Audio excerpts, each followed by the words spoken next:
Right, we're going to do our final bolt for this project. Should be relieved about, and that is going to be a big boy M12, just a coach bolt style head on it.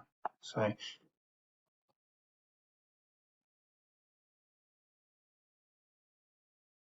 there's going to be a 45mm long shaft on this one. So create our circle as 12.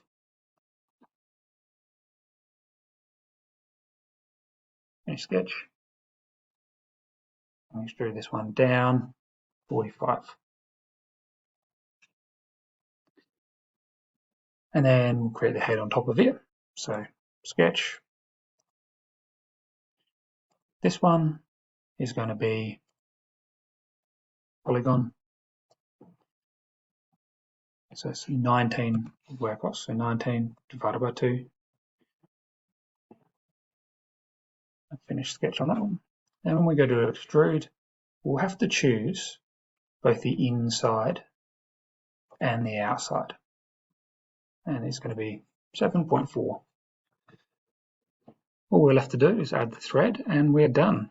So create, thread,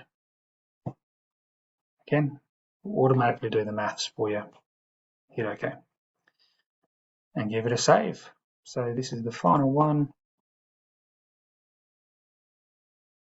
It is an M12X45. Save. Next video, we're going to start making some of the adapter parts for the back of the wheel, which is going to interface with the quick release mechanism. So that is going to be the first features that we're going to be working on, and then we'll move towards the front of the wheel.